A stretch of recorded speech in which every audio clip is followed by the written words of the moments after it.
Bonjour à toutes et à tous, Pâques arrive et pour l'occasion je vous propose une recette hyper simple pour faire vos œufs en chocolat maison. Et c'est une activité idéale à faire en famille qui régalera petits et grands. Bien sûr, on n'est pas sur une recette de professionnel, on va pas voir aujourd'hui le tempérage du chocolat.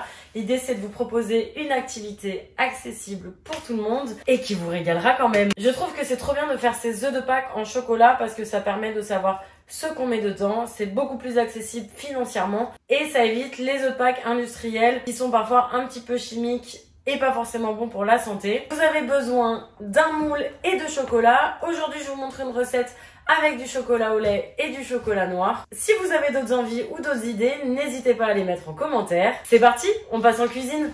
Pour cette recette, on va utiliser du chocolat noir pâtissier, mais vous pouvez prendre du chocolat blanc au lait. La qualité du chocolat va bien sûr impacter le goût de vos œufs. Donc le mieux, c'est d'utiliser du chocolat de couverture pour se rapprocher d'un travail professionnel.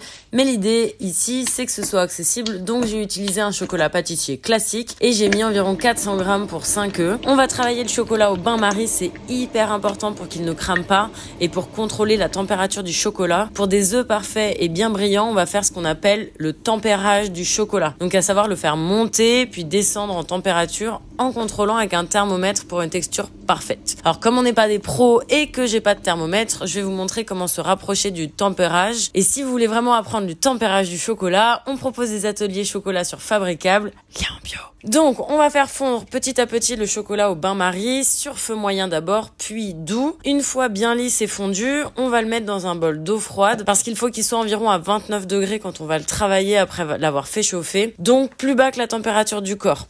Donc, justement, pour contrôler, quand il sera dans le bol d'eau froide, vous pouvez mettre votre doigt pour checker la température. Il faut pas que ce soit plus chaud que votre doigt. Et bien sûr, veillez à bien remuer pour que ça n'accroche pas au fond et qu'il ne durcisse pas. Quand il sera à peu près à 29 degrés, on va faire une première couche pour nos coques dans nos moules. Pour ça, vous pouvez utiliser la maryse, une cuillère ou un pinceau. Il faut que les couches soient assez fines, mais moi je vais commencer par mettre une bonne dose que je vais disperser.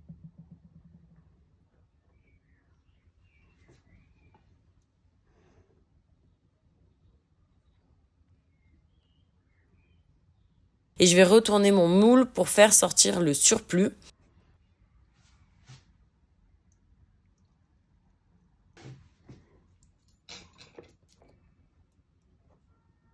On n'oublie pas de bien racler le dessus du moule. Vous pouvez utiliser un grand couteau à pain comme moi pour que les bords soient bien lisses. C'est hyper important pour la fin. Ça part ensuite 5-10 minutes au congèle pour que ça durcisse. Pendant ce temps-là, je prépare mon mélange pour les couches suivantes. J'avais envie de tester la noisette avec le chocolat noir. Donc j'ai mixé la moitié du paquet, soit 75 grammes environ, et je l'ai mélangé avec le chocolat noir. J'ai remis un peu sur le bain-marie pour garder la texture lisse, en faisant attention à ce que ce ne soit pas trop chaud pour ne pas faire fondre la première couche. J'ai répété l'opération dans mon moule comme pour la première couche. Donc on met une couche fine, on enlève le surplus, on racle avant de remettre au congélateur une deuxième fois pendant 5 à 10 minutes.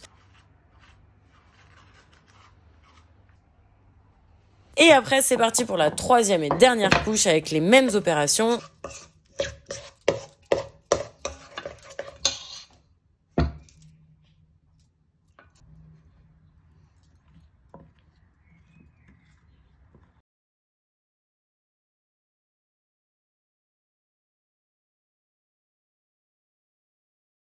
On laisse durcir et on peut les retirer. Ça fait toujours un petit peu peur de les enlever, mais ça part super bien avec ces moules en silicone. Le chocolat est bien lisse, franchement je les trouve trop belles, j'ai vraiment hâte de les goûter. Je suis hyper contente du résultat.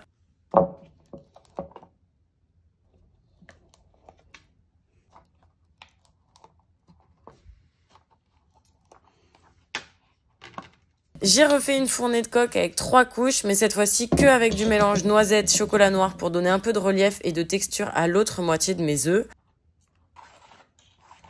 Pensez bien à contrôler la température du chocolat qui va durcir au fur et à mesure qu'on enlève de la matière. Vous pouvez le remettre rapidement sur le bain-marie quand les coques durcissent au congélateur.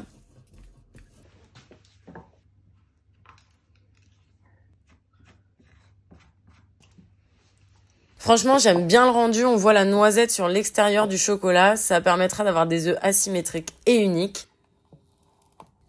Une fois qu'on a nos 10 coques, il faut assembler nos œufs. Pour ça, on prend une poêle qu'on chauffe avant de l'enlever du feu. Il faut surtout pas que ce soit brûlant, il faut que vous puissiez mettre votre doigt dedans sans vous brûler. On vient frotter nos coques pour faire légèrement fondre les bords pendant quelques secondes et ensuite on va pouvoir les assembler et les coller.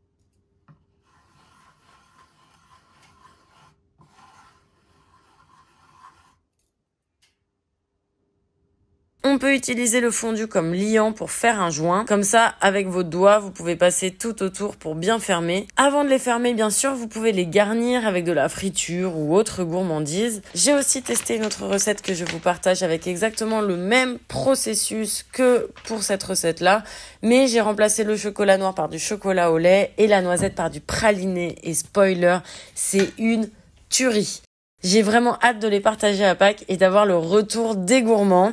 En plus d'être super beaux, ils sont vraiment super bons. Je vous conseille de faire cette recette. Elle est hyper économique. Ça permet d'avoir des œufs de Pâques gourmands à moindre coût. Et l'avantage, c'est que vous pouvez vous amuser, mettre ce que vous voulez dedans. Alors foncez et n'hésitez pas à tester plein de choses. Et voilà, vous savez maintenant comment faire vos œufs de Pâques en chocolat avec une recette toute simple, qui prend un peu de temps, mais ça vaut le coup. Moi, je suis restée sur des œufs classiques, mais surtout, n'hésitez pas à vous amuser. Vous pouvez changer la taille en changeant de moule. Vous pouvez aussi faire des fritures ou des petites gourmandises à mettre dedans. Sur ce, je vous souhaite un bon appétit et une bonne régalade. Joyeuse Pâques. Et si vous avez aimé, n'hésitez pas à me le dire en commentaire. Et pour plus d'astuces et de recettes, abonnez-vous.